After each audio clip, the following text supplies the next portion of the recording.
How you doing? It's Khoa here, and in this podcast, I'd like to introduce you to a man named Tim Castle.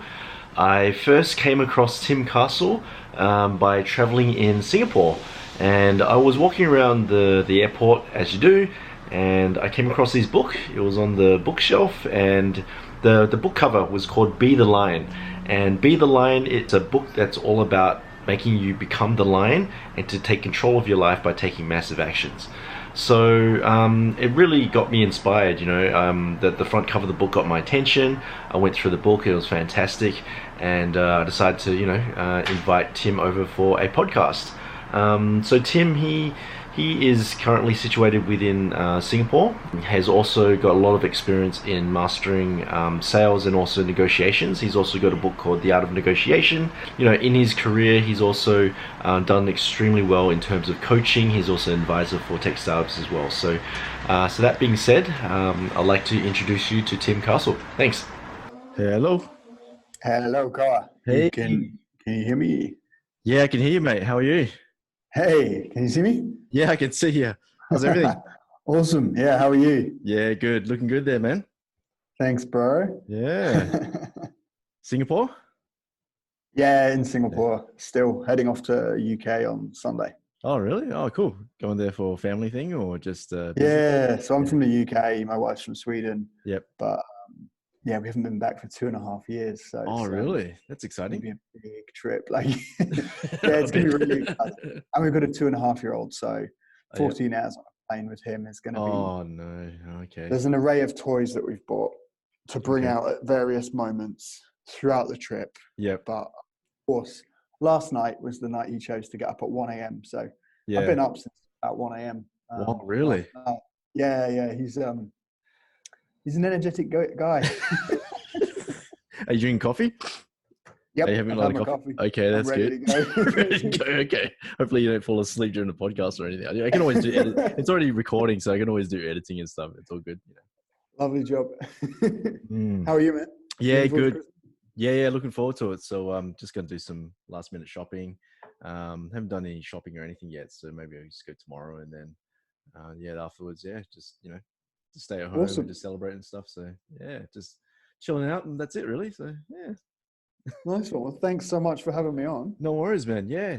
Well, thanks for your time. I really appreciate it. It's a true honor to interview you. I saw your book in Singapore airport, Be the Lion, and I was, going through it and I was thinking, I just got to interview this guy. So yeah, I appreciate your time and you coming forward and, introducing yourself to the readers and sharing wisdom as well. So yeah, awesome.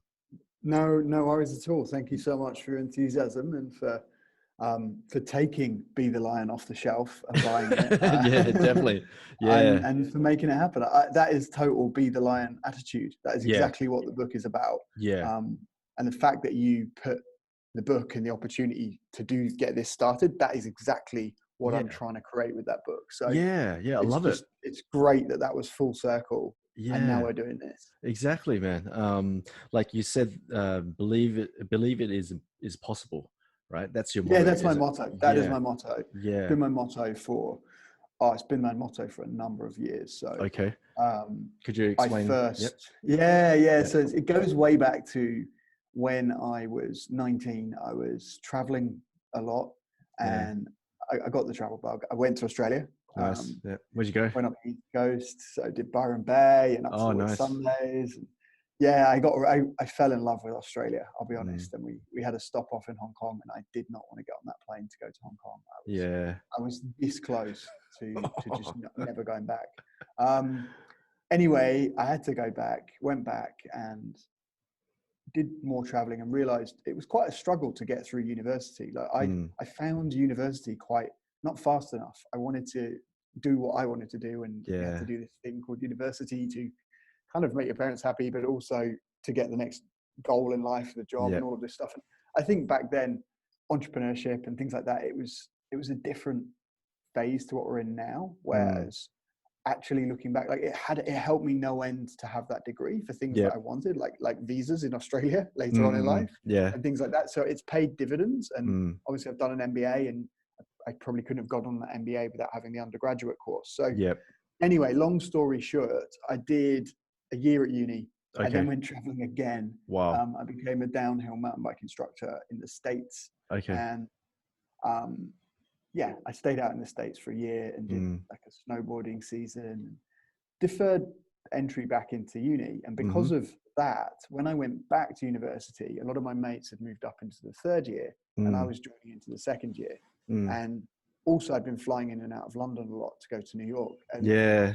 my mind, because of that, had become a lot broader, and Okay. London was now the place I needed to be. So Cool. I had to, basically I figured all of this out about 2 days into the course and Wow. realized I don't want to do this again. Yeah. Again, I don't want to do this. I need to be in London. And if this is Yeah. going to work for me, I need to be in a bigger pumping city. So Yep. I decided to take the risk. I unenrolled from the course. I packed up my stuff.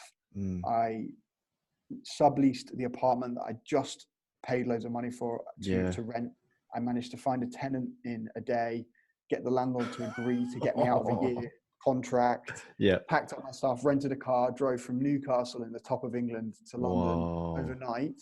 And all the time I was trying to get myself into a university that didn't know who I was. And in the UK, as I'm sure in many countries, you have to do a formal application process. They need to interview you. They need to know who you are. Yeah. And I was choosing to do psychology, which at that time was one of the most popular courses. So it was totally oversubscribed.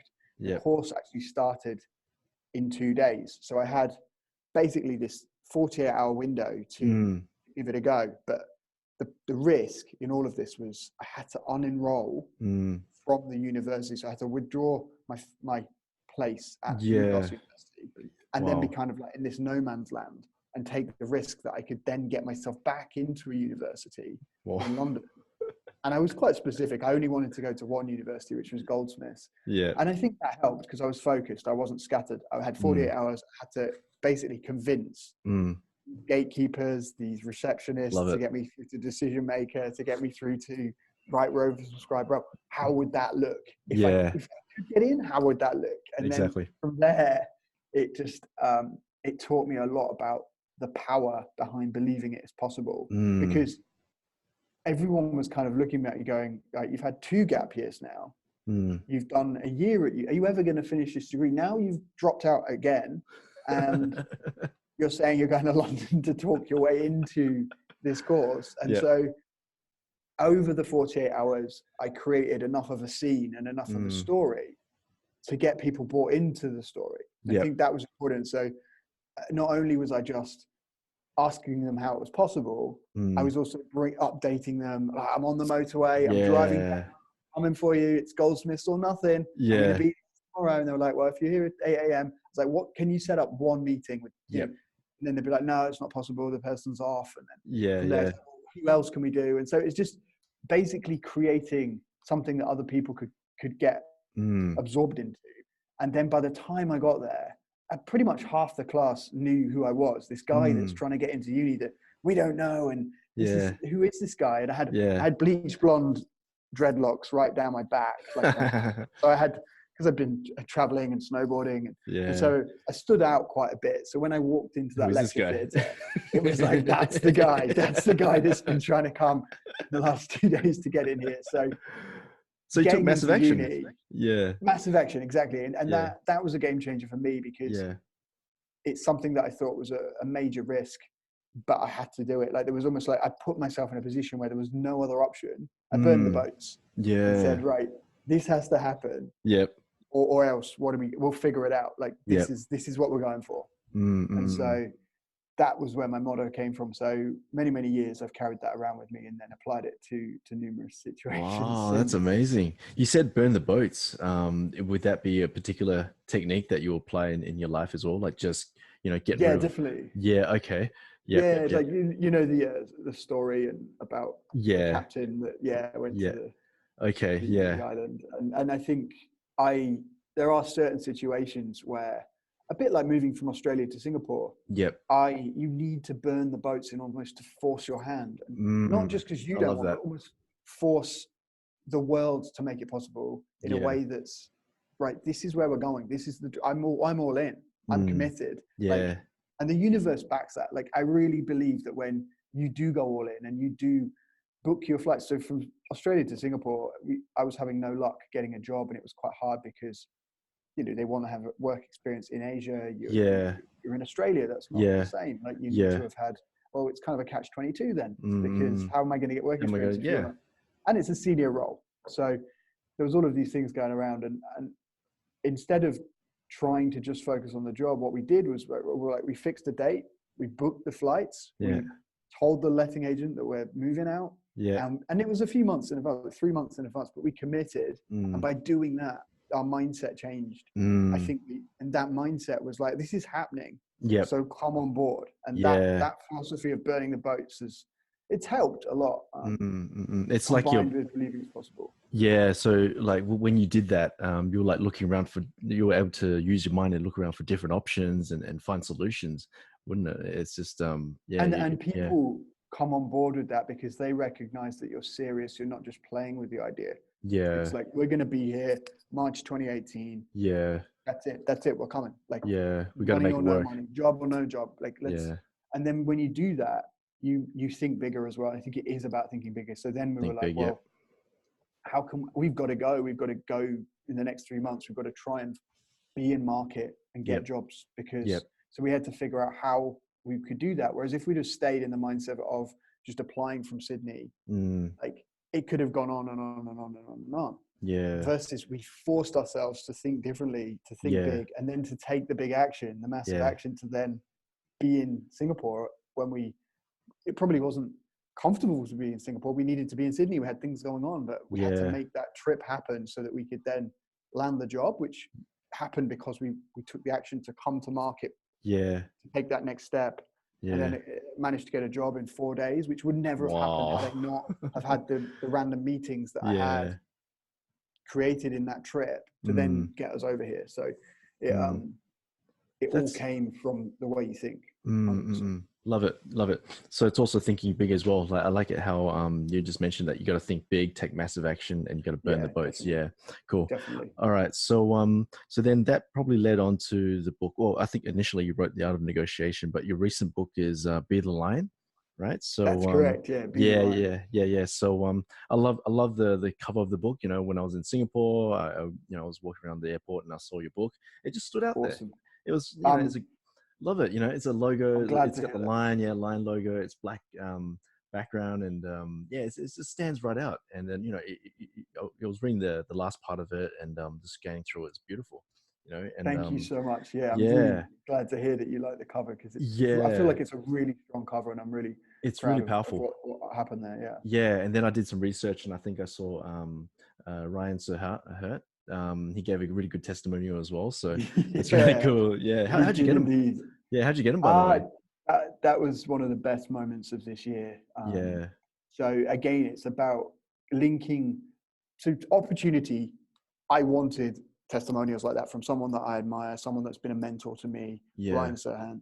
And I essentially, you spot an opportunity, but it may not look like what you think it needs to look like to get it. Obviously, I'd been sending books to Ryan, and he's in the books. So I was like, thank you so much. And trying to get in front of him, but that's not essentially the way that comes about. The way that it comes about is actually when you've got mentors like that, it's how can you help them achieve their goals, and are you actually what's your why? Like, what are they doing that's inspiring you? And so he came out with this course, which is a really, really amazing sales course that I recommend his book anyway. Sell It Like Serhant. That's a great book. It's a great book, and obviously I work in sales, so it really resonates. And things like when he flew to Paris to go meet Mr. X. Mr. X, like stuff like that. It's like, email. That is cool. Trying to apply that philosophy to Ryan is going to speak to him. And so then he put out this. I always follow like little things that people do on Instagram, or they have the one-off promotions and little things that they want to do to try and push new audiences down a certain route. And something he said was, there was like this 24-hour thing where he's like, if anyone signs up now, to the course, like I'll give you a testimonial video for your house that you're promoting. Something like that. Something like this. Like, cool. And so I was like, okay, cool. I'm not in real estate, but I think I can see how the pieces could come together here. So Yeah. I jumped on, and it was really quick. It was like an 8-hour window. I bought the course, followed up with an email, and then got into a dialogue with like the production guys, and was like, look, okay, I'm not actually in real estate. This course I know I'm going to love, but I'm actually an author, and what I would love, and there's actually a book in Ryan's office right now called Be the Lion, and I know it's there because I got there. I've also sent another copy today, and that will be with you on Wednesday, that type of thing. And so you're just making it easy for them to connect the dots. And then I say, look, instead of a video on like real estate, I don't have any property. I actually thought if it doesn't work, my parents are selling their property, so I thought I could get him to do that video, and that would still be cool. But my main goal here would be for him to read, part of the book, to review it, and to do a testimonial. And over the course of a couple of weeks and months, that came together in a way that he got the copies. He managed to sit down and find time to look at Be the Lion and to back it, because that's the other thing. He's not going to back it if he doesn't see any value in it. So that it was such a amazing moment when I got the email and actually that video had been done and it came through.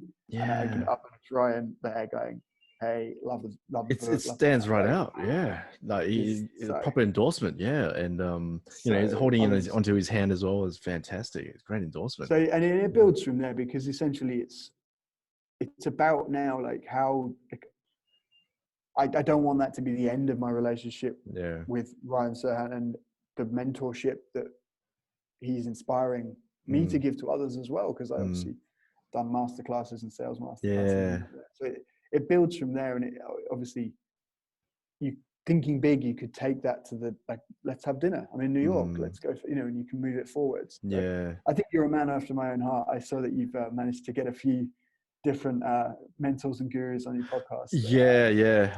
I tend to interview a lot of people as well. Like anyone who's interesting and achieving big things like yourself, and if I find them interesting, I invite them to be on the podcast, and then I just love learning about them, what they're doing and their story about how they started. It just really inspires me, and I learn a lot from it, and it's also good to teach it to other people as well. So awesome. All right. So, so your book, so the basic concept is to be the lion, right? So I noticed that you cover the 4 C's model as well. Would you mind explaining that to people who don't know what that is? Yeah, for sure. So this is the book. This is what it looks like. Yep. This nice. Is the cover we're talking about. Lovely cover. Yep. In terms of the 4 C's, so the 4 C's is almost like a framework for success. So I had spent a lot of time taking big action, as you know, and doing things like this. But the issue that happened when I wanted to achieve more and more success was that it was unbalanced. So I would push into the action phase, like 99-1, and I would ignore my health, ignore my sleep, ignore my exercise, ignore my self-belief, and all of these different parts of life that then eventually catch up with you, and you go, this isn't really working. In certain situations, you can't just force things through. It comes from actually you playing elevating yourself and playing a bigger game in all areas. And that took me a bit to realize. And so I came up with the model, the 4 C's framework. And essentially it's creation, which relates to taking action, which we love. Then conditioning, which is your mind and body, because without conditioning on a daily basis, like this is things like eating foods that are going to nourish you. This is all about self-care. This is all about hitting the gym. I do Muay Thai, every couple of days, and just getting into those patterns of behavior that are going to make you stronger, but also mentally have the discipline. So like being able to, almost like a stoic way, be able to go to that gym and just, it's on autopilot. You don't think about it. It's happening because you've got to do it, because it fulfills and sets you up as a foundation to then do all the other things that you want to do. So that's conditioning. The 3rd C is, it relates to certainty. So I think having certainty, like a lion is a symbol of courage and strength throughout history. If you look at a lion, it's a bold animal that has, it's certain about what it's doing. It moves in a certain direction. It's very, very strong in terms of its self-belief. And I think part of what can get ignored is if you do the first 2, you almost situations that you're going to be putting yourself into are a lot of unknown, uncertain situations. And to be able to take that right path, that authentic path for you, you need to be comfortable or get comfortable with the unknown and be able to start working on yourself. And that's not something that even entered my mind 10 years ago. I was just focused in creating the moments. Oh yeah, it worked. But actually you can go one step further and create yourself. And you things like just flipping it from, oh, my company should be training me, but they should be sending me on courses and all this stuff. And it's like,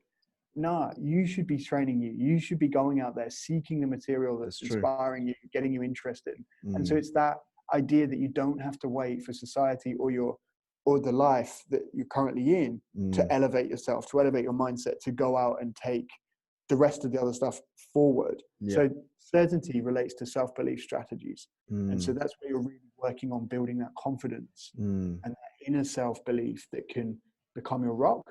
I wrote the book and I had those 3 C's done, and I was like, there's something missing here. It's not quite there, and it's not quite authentic to my journey. Like, I'm ignoring a big part here of when things really get like out of hand, or things really hit the fan. Like it's bigger than that. And so the connection piece really started to speak to me strongly. Even when writing the book, like I burned out. I was doing, I was burning the candle at both ends. I wasn't necessarily being the lion in being the lion. And in order to finish Be the Lion, I had to be the lion. It wouldn't let me finish the book without becoming. And so to Be the Lion was a journey in itself, because I was writing about the last 5 years and the techniques I'd learned to overcome big challenges and create habits. And then partway through, this piece around connection, which links to the spiritual side, the spiritual, like your inner self, your higher power, and thinking about how you can hand off problems. Sometimes problems aren't ones that you can just fix through sheer brute force. You have to be able to let go of certain things and hand them off, so that you can then receive more guidance from yourself, from the universe, from this type of insight and creativity that's going to be able to allow you to flourish. And that's the glue that holds the whole thing together. So I've for me, it was a big part that was missing. I'd ignored it for a long time, and it came back in a really, really strong way, and it underpins the whole of the 4 C's. And so the point of all of that is around being balanced, because a lion has discipline. Like the lion knows when it hunts at night, right? And it rests in the day. It knows when to work hard, play hard. It knows that it's got 6 times more sensitive eyes to light. So if I'm going to do this well and I'm going to maximize my results, I'm going to hunt at night, because my prey is not going to see me coming. And that's when I'm at my best. I'm also going to use the female lions. They hunt together, so they can tackle bigger prey. So it's like, again, I'm going to maximize the strengths of the group, and I'm going to think not just about being an individual. Sometimes it's going to require me to work together as a pack, and other times it's going to be, discipline around. Right now, it's time to rest, and so I can perform better. So I liked that. Everything about a lion just seemed to feel right. To get across. I love the whole concept of lion as well. It's such a powerful animal, and it just seems to be, it's just the king of the jungle, and it just goes out there, it attacks and just gets what it wants, right? But it can also be majestic as well. It's just a true leader. That's exactly it. And I like how your backstory was that you were trying to plan a wedding, you got married, you moved jobs, moved countries, wrote and published a book, played the NBA, you did all these amazing things within 2 years. So what was it like going through all that? It seems like a lot of things was happening within those 2 years. Like, what was, how did you overcome all that? Was there like that really came back to the mental discipline and being mentally tough. I read a lot of books on stoicism, things like Ryan Holiday's Daily Stoic. So you're into stoicism? Yep. Cool. As in, like, I think there was a misconception around it, in that it felt like my understanding of it was you can't have any emotion, and that's not actually it. It's actually Stoics love to be joyful. They love to have. It's that you just don't get affected by the negative emotions in such a way that it causes you not to be resilient, and that again goes back to being the lion. Like lions are Yeah. only successful in killing their prey 20% Mm. of the time. 80% they miss it, right? Yeah. But they keep going. They've got the grit, the tenacity, the kind of mental toughness to keep going through those situations. So those 2 years was a bit like that. I had to be the lion in the sense that there was a lot I needed to get done in a short space of time. And if I thought about everything that we were trying to do, Yep. it would become too overwhelming. Yeah. It would just blow It your would just circuits. grind to a halt. Yeah, Yeah. it would just become Yeah. a mess. So, and obviously it taught me going through those experiences how to get mentally tough around breaking those different individual components down and looking at the hour or the day in front of me and going, how can we succeed the best in this day? What Yep. does this day need to require? Is it things like, do I need to outsource some stuff? Like, do I need to make sure all of these low value tasks that are time consuming get done, but I can focus? So I think part of it was valuing my time more. Okay. And then learning to value yourself more because you've got the self-belief strategies going on. Yeah. And then actually aligning with things that you actually want to do, like not just doing stuff because everyone else is doing it. So actually, yeah, there is a load of self-help people out here that are doing really awesome stuff, and I'm feeling pulled in a way towards an MBA that, you know, I didn't think I would be doing. And Yeah. but actually the only reason I'm doing it is because this exact MBA, the one in City University, Yep. it's a very experiential course, and the people on that course, it was great. So it's like, that wouldn't have happened if it was a different university. I don't think so. So it's about understanding yourself and what you're being pulled towards, and then taking action on it and seeing where that goes. Yeah. Because that's where you're going to find that sweet spot where you're passionate. Yeah, I love it. Awesome. Okay, so also you're doing this all when you're working full time as well. So it's crazy. Okay, and then there was also another book that was also really interesting prior to Be the Lion was The Art of Negotiation, because I think previously you were talking about that's the one. I'm gonna get when I finish reading Be the Lion, I'll get that one as well. You're gonna get onto it. Yeah, nice. Yeah. I love the whole sales, marketing, and everything as well. So, how did you get started in negotiations? By the way, what was the origin story behind the negotiation book?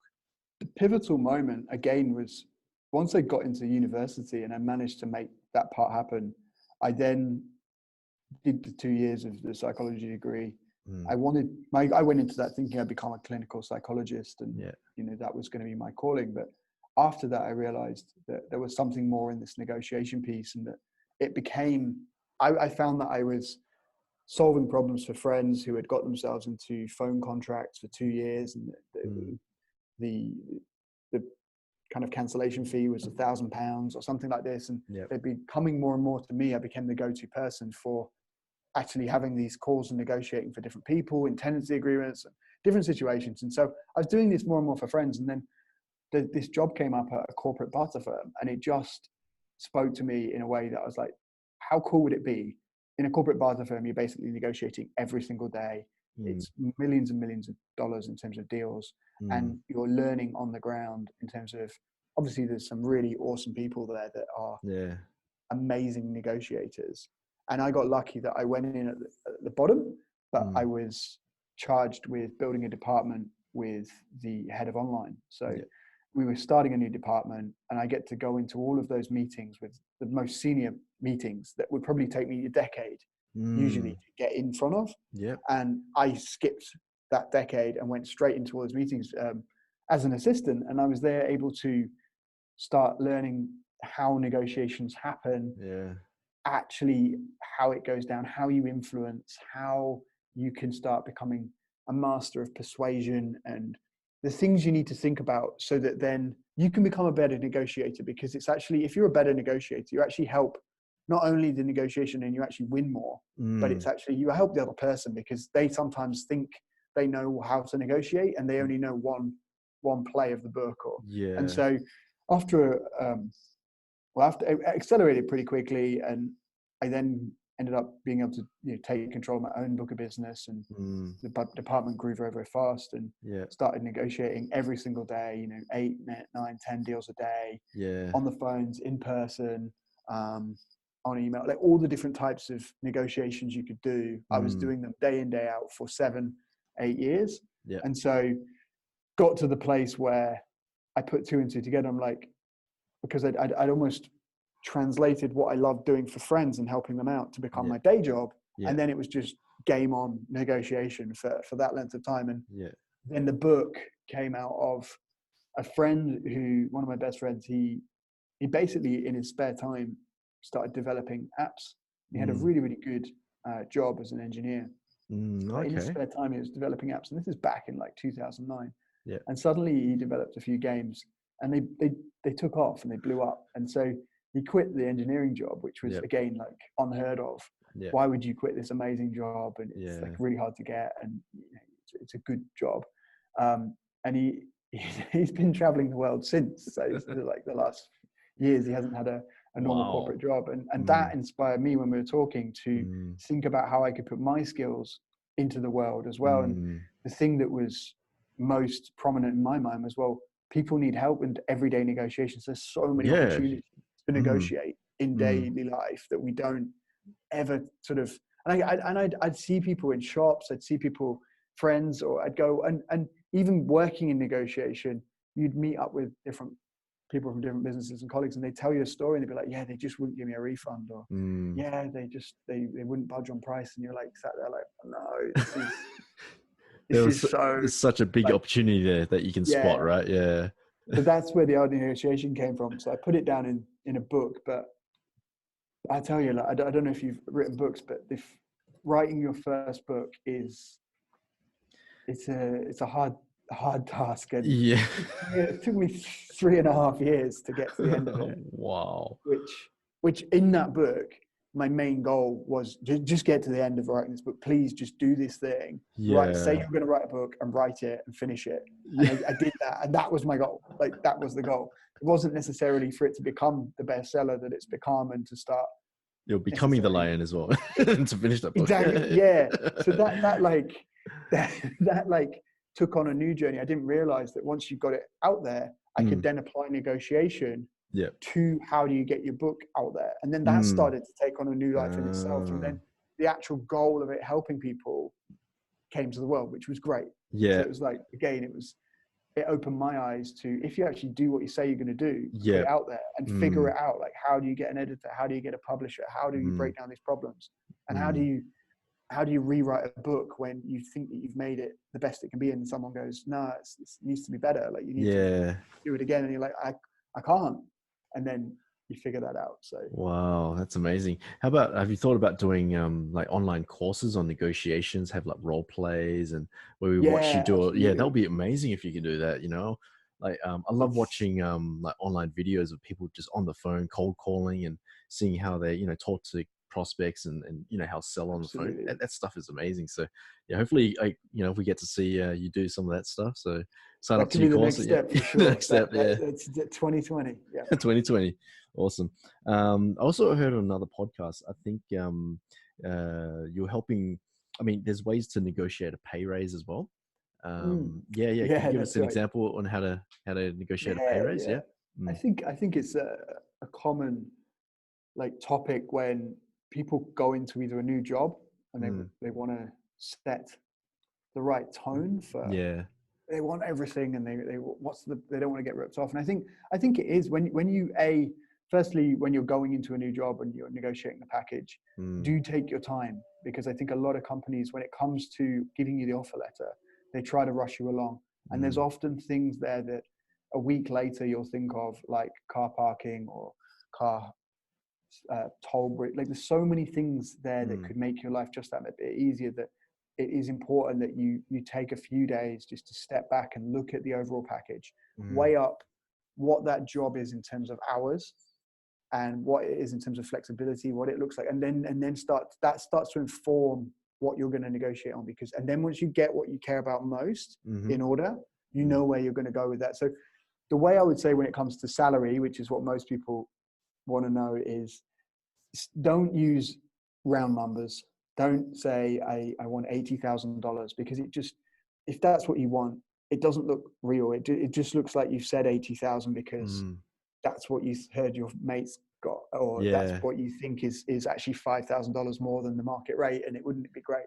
And that's just not it's not good enough to walk into that negotiation with.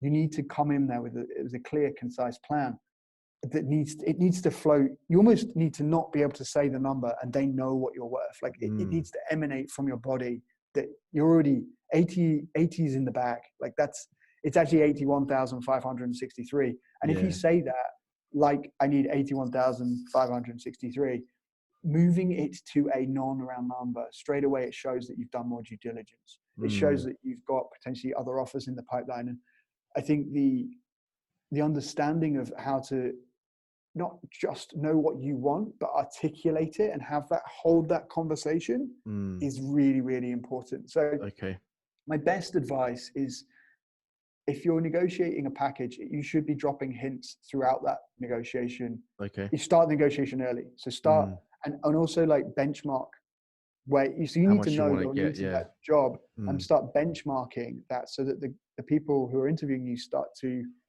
move towards that range. And I would say a range. Don't just say one number, because you'll probably get that number. Whereas if you say a range, it, 80, don't negotiate downwards. 85, that's where I'm looking at. That's where offers are coming in at. You're probably going to get 83. And they can start to put you in a certain pay grade and start to move towards that. And then you can start to uncover the parts of the deal that maybe they have only got 80,000 in the kitty or 75, right? But there's something else in there, like 5 extra days off or health insurance, or that can actually, when it comes down to it, you'd have to have paid for anyway, and therefore you can move. So I think don't use round numbers, use a range. And then I think go big straight up, because if you go in there and then you start figuring out that they might have more money, or that it's the wrong way around, like you need to be going in there with, actually, no, it doesn't matter what money you've got on the table. This is the value I'm going to bring. And if I do X, Y, and Z, can we agree that this is going to happen? And so that's where you start to use the triggers and the things that they want to bring you closer to what you want. It's not just necessarily, I want this and it's this or nothing. It's like, well, no, actually the person who's interviewing really wants something as well. And if you're delivering on that, they're probably more than likely to be able to try and make that happen for you. And so if you can start building that rapport, and if you can start understanding that their natural tendency may be to try and pull you into a different bracket, but just because it hasn't happened before, or because that isn't the budget they allocated, that's where that believe it is possible mindset comes from, because that's where you're at and this is where you're at. And the thing that's going to bridge the gap is your ability to be able to believe it's possible and articulate and create that momentum to pull you into and demonstrate value, right? In the way that you're speaking, in the way that you're, you maybe do things like create a business plan already. You may come into your annual review, and you may say, right, I want a 10% pay rise. But that's how like a non-pro would do it, right? They'd come in and, I want 10%. Why? A pro would go in. I just want one. Exactly.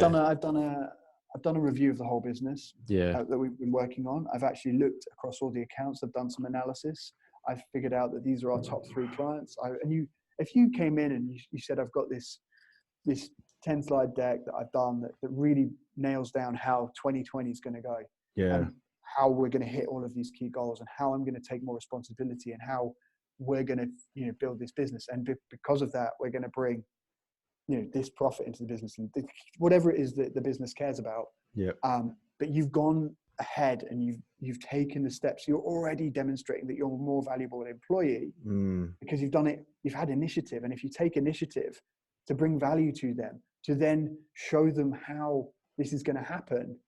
And yes, you think it's justified that you get a 10% pay rise, but that's not really the overall. That's just part of it. One of the things that are going to happen in the basis of this plan rolling out. And they will be more impressed that you've gone in with that than if you just go in with, I want, without giving. Like you might be an awesome salesperson, but you need to do something outside of the box that takes it, that's above and beyond your role and responsibility. And then you also need to position yourself confidently in that you're not just winging it and making up numbers. There needs to be a rationale to why it is. And then you need to persuade. Like they're not just going to do it just because you had the business plan, you had the foresight to take initiative, and you have the market intel to say that you're underpaid. They're still not going to do it. You need to persuade, you need to influence, you need to say the right kind of linguistic approach to articulate that message. So it's a big topic, but the more you do it, and I'd say practice your negotiations. So practice getting rejected. Do it on. You go out every day and go out with the intention to get rejected by.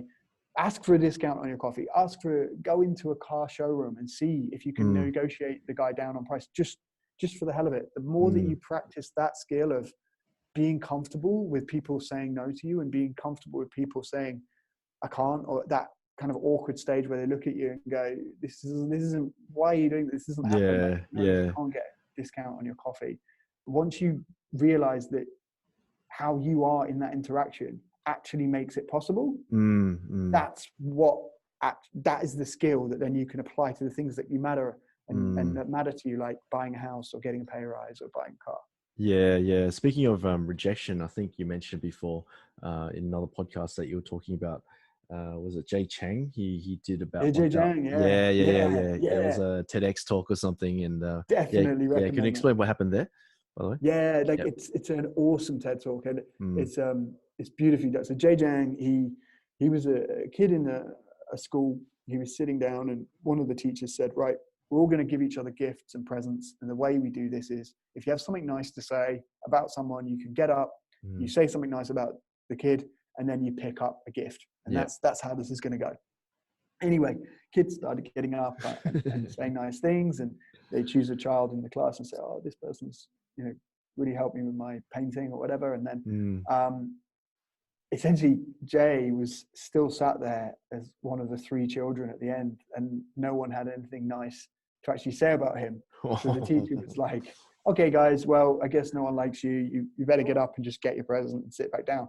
And that rejection stayed with him all the way through from that experience in a childhood to adulthood. And so he became so fearful of being rejected that it was holding him back. And so I think one day he was just saying, right, enough is enough. Like this is something that I want to conquer. So he came up with a plan, and he got his phone and he started recording himself, and he walked down the street and he went up to a stranger and he said, can you lend me $100?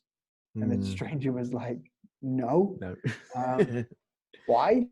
And then he was obviously really scared of rejection, so he ran away, and that's really all awkward. these little experience. Okay. So he did that, and then essentially it turns out he looked back at the video and he realized there was a moment there where he should have explained himself. Like the actual person that he was asking $100 for actually asked him why. And therefore he realized that, like, if he could just stay in this moment for longer, and he could actually ask why, or he could then create a situation where that might be possible again, and in being okay with getting rejected. So it's definitely worth checking out. There's many more examples, and he went on and did it for 100 days, and it's a really good TEDx show to watch. So it's called rejection therapy, actually. Rejection therapy. That's what it's called. Like, you go out with the intention to get rejected, so that you can become tougher. You don't hear it. No doesn't affect you. It's fine. And no is really the starting point of all negotiations. No is great. If you get a no, that's great, because it's solid. And because you get a no, you can start to work out what's a yes. Versus when someone's fobbing you off. Someone's fobbing you off in negotiation, they'll tell you yes, just so you go out of the room, and then you'll never hear from them again. That is the trick there. So being comfortable with getting a no, and understanding that no is actually a really good place to start a negotiation. I think important. I like what you said about like finding an opening. I heard before that when you're like negotiating to upgrade like a seat on the airline, like normally they'll just say it's not possible, but then you'll try and open it up and find, talk to them a bit longer and find an opening there. Absolutely. I've done that. That's so cool. I think I said that on a different show, and then I've done, I think, 6 flights since that show. You've done 6 flights. 5 out of the 6 I got upgraded on, because I was like, this is awesome, because it literally, it's a powerful skill. If you if you time that right and you know exactly how to stay longer in that situation with that person, and they go, no, the plane's full, and then you go, oh, I just want a little bit of extra leg room, and I know that business would be perfect for me right now. I've got to. Yeah. They'll make another call, or they'll do something that you just they not many people will stay past that point. That's They'll true. just Yeah. accept the fact that no, the plane's full today. And then you get there and you walk on and you see, no, it wasn't full. Business was fully open and everyone was there getting their champagne, and why aren't I in business? Like, so, and that's the point, is that if you stay longer with that and you Just stay in the game. you just encourage them to think in a different way and to take, oh, this guy's not going away. And he's still being really polite and nice. And I can see that he doesn't necessarily mind either way, but maybe he really does need to have a business class seat today. It starts to go in the right direction. Yeah, and obviously you know how to build rapport with the person, right? You have Definitely to build rapport with the important. person. Definitely important. Yeah, cool. In that brief moment, because it is only a brief window of opportunity. So you did 6 flights. That's incredible. Like you just talk to them and then just have a conversation and just stay with it, and then eventually, that's amazing. You should try doing like free accommodation in hotels as well. You know, I don't know. You're promoting the book and you're doing something, and then all of a sudden they give you free accommodation. That's a very good. I might take that out. That's a 2020, right? I'm going to do that. Yeah. Add the 2020. Yeah. Awesome. Any options of writing another book? Are you thinking about writing any other books soon? Or So book 3 will be out early next year, and book 4 is what I'm writing right now, which is going to all be on sales mastery. Oh, I love it. A bit more like the negotiation side of things. Like Be the Lion for me was a powerful book because it was where I showed that's like a personal development type of book, and it can speak to a very broad audience, and I loved that about the message. Sales mastery and these business type focused books, I think they're key skills that are becoming more and more important. And the more I'm doing work with like startups and in entrepreneurship, I'm seeing that there's such a need here to be able to understand what it means to sell well. Like how do you become a top seller consistently, not just fluke it? And so working in sales for the past decade and doing business development and the negotiation piece, it felt like the right time to write a book on sales mastery in the 21st century, because sales today is so different to, I think, even 5 years ago with I'm doing deals on WhatsApp. I'm doing deals on Instagram. Like, I need to be, and again, like, because we are available 24/7. There is a different pressure on a salesperson right now than perhaps even 5 years ago. And there's ways to do things that I think the world would people would love to hear about. And there's some stories in there that are pretty fun. It's definitely, there's a huge need for sales. Everyone needs to sell. All companies need money, so they need people like yourself, how to negotiate, how to sell, and everything. So I think and I think when we build our personal brand as well, like the more we go into the future, it's all about like stuff like what you're doing with this podcast. It's like this is what it's about. And being able to sell, it's not just in the workplace. It's again, like, you need to be able to make things happen for yourself, for your life, for your vision, for your dreams. And being able to sell is a huge skill that once you have that, and once you have that base, there's a certain confidence that comes from that. And then again, allows you to propel yourself further into the unknown. But the more you expand the unknown, the more it becomes, your world of your sphere of influence, and your network gets bigger. And that's where magical things start to happen. That's true. Yeah, that's what. I saw when that video of Ryan Sohan. I'm thinking, wow, okay, he was able to get him. So he's building up his brand. It's a great brand as well. It's going to be a great book, and so it's good. Awesome stuff. All right then, and also you mentioned that you're an advisor as well to a few tech startups as well. I think Blue Chili Health Tech Program, the Stockland Accelerator. Would you mind explaining? What you do there? With the so I'm advisor on Blue Chili Accelerator, so obviously a big accelerator within Australia, and they've also opened up offices in Singapore. And so I ran a sales mastery class within Blue Chili for the Stockland Accelerator, which is an accelerator program specifically for startups are in the property space. So really, really exciting. And then because of that, there was a need in Singapore for a health tech startup and an accelerator. And then I've been working with the startups there, and they're doing some really, really cool stuff. That's cool. Around. Yeah. There's one business that is focused on bed bugs, and okay. I didn't realize that it was such a problem until you actually realize that when it happens, you have to get rid of your sofa and all the mattresses in your house, and it can be actually a costly exercise. And so working through, they've actually created a product that you can put underneath the bed that actually means that it ensures that you'll never get bed bugs. And obviously that's really, really scalable, because if you're having that on, everyone's got a bed, everyone not necessarily knows about the issues of bed bugs, but the health issues, if you suffer from kind of allergies and things like that, it can actually cause quite a lot of problems. So being able to understand how they're going to distribute that, and then understand the sales angle and apply my business and development knowledge to that, has been a remarkable experience. And just going in and seeing, there's another company called Safe Space, and they're doing things around connecting people with, who need to speak to counselors via an app system.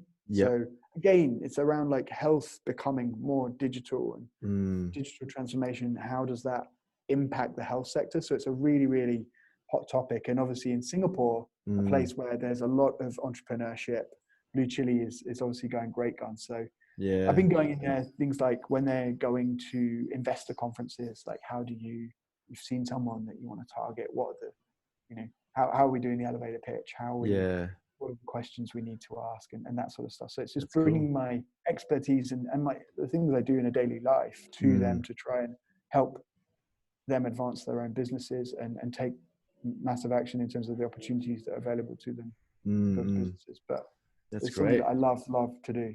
That's I'm sure like you're inspiring a lot of people over there as well. So advising people and showing them the techniques and strategies of sales and negotiation. So it's amazing. Okay, so one last question is, if you were to, it was one of my favorite questions, by the way. So if you were to go into a time machine, press a button and you go back 10 or 15, 20 years and you were to talk to your younger self, what would you say? Oh, that's good. Yeah. Read more books, 100%. Books, yep. Like okay. I bought a lot of books, didn't read them. Okay. And there's a big difference between shelf help. Yeah. like actually, but like I would love to go, like the time that I have not wasted, but directed energy towards things, like I've had a lot of fun. I've done some amazing adventures and it's been great. But I think had I been able to find what I know now earlier, what else could we have achieved by this point? And the empire would have been bigger. So it's and also I think it's things about, don't just like, should I have gone for a degree? Like, could I have been better? Like, I find that what I'm doing now, everything I'm doing now is more, it's definitely psychology, but it's more helping people. It's more going into businesses and it's more business focused than going in and helping people that's related to my core passions. And do I see myself in a corporate gig being CEO of a Fortune 500? Maybe not. But like the idea that that's the track you need to be on. Could I have created a product back then or a course back then that could have then, what could that have done in a decade? And so, or what if I'd have discovered like sales earlier? Could I have skipped 5 years of trying to get this degree?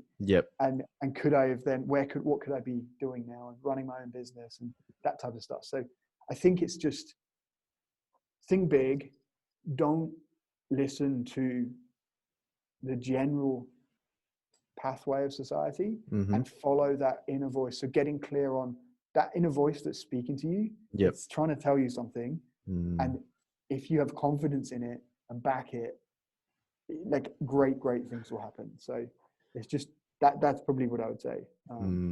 Awesome. And go earlier. Like I wish I'd traveled earlier as well and done more. And like I went throughout time, but like I want to see those countries back then. I want to see what Thailand looked like before the tourism. I want to see, like, it was all there. And I saw brief moments, but I think I could have done more. Yeah. Okay. And you just waited till later on in life to do that, right? Just to travel and to do all these Yeah. things. Yeah. Yeah. Yeah. Okay. Well, yeah, as I traveled a bit as a teenager, but I could have done more. I Yeah. could have done more. There's I always could have more. just stayed in Australia. Or I could have just got on a plane and gone to South America. And maybe there was that part that could have, that's what I would do now. But maybe that's because I've got a child Yeah. and bills to pay and all these other things. And Yep. obviously I want this. Like, it's Yes. not that I don't want this. It's just that there's so much out there right now Yeah. in terms of the time you have, the freedom. Stop watching films and build a business. Like Yeah. that's what I'm saying. Yeah. And meet people and have those interesting stories. So that's what I've tried to do. But I think more of it would be even greater. Yeah, that's fantastic. All right. So how can people get in contact with you then? So I've got a website, www.timjscastle.com. My social media handle is timjscastle, and the books, they're on Amazon, or if you're in Changi Airport, they're obviously in Relentless, where you got your one. They're all over the globe in different stores, but people can get in contact with me those ways. Fantastic. All right.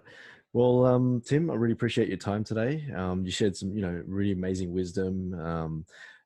Really honored to interview you and find out a lot more about, Be the Lion book and on negotiation. Covered some great things about rejection and just sharing your ideas and concepts on becoming the lion. I really appreciate that. So That's been awesome. Yeah. Thank you so much. Thanks for having me on. I really appreciate it. Yeah, I know you're going to be inspiring a lot more people and really looking forward to more of your books and courses as well. So I'll keep an eye out for that. So yeah, awesome. Definitely. We'll chat in the future. Yeah, 100%. Awesome. Yep. Awesome. Have an awesome time. Yeah, we'll do. All right. Thanks, Catch mate. you later. Cheers.